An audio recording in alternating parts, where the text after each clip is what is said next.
విశాఖ నక్షత్రం 4వ పాదం వారు, అనురాధ నక్షత్రం 1, 2, 3, 4 పాదాల వారు, జ్యేష్ఠ నక్షత్రం 1, 2, 3, 4 పాదాల వారు కూడా ఈ వృశ్చిక రాశిలోకి వస్తున్నారు.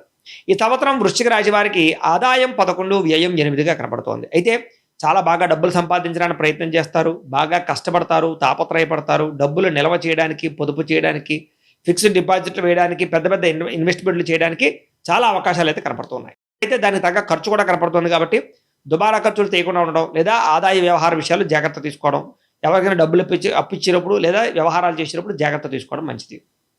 ఇక రాజపూజ్యం 2గా కనపడుతోంది, అవమానం 6గా కనపడుతోంది. అంటే మిమ్మల్ని మెచ్చుకునే వాళ్ళు తక్కుతున్నారు, మీరు ఎదుగుతుంటే చూసి ఓర్వలేని వారు లేదా కిట్టనటువంటి వారు శత్రువులు బాగా పెరుగుతున్నారు. కాబట్టి అందరితోటి జాగ్రత్తగా ఉండండి. నమ్మక ద్రోహాలు కనపడుతున్నాయి కాబట్టి చాలా జాగ్రత్తగా ఉండండి. ఎవరిని నమ్మకండి.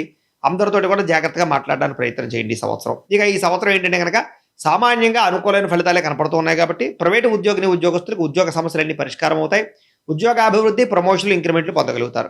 గవర్నమెంట్ ఉద్యోగస్తులకి స్థాన బదిలీలు, స్థానచలనాలతో పాటుగా ప్రమోషన్లు పొందగలుగుతారు. అలాగే ఎవరికైతే ఉద్యోగాలు పోయి ఇబ్బంది పడుతున్నారో వాళ్ళందరికీ, నిరుద్యోగులందరికీ ఉద్యోగాలు వస్తాయి.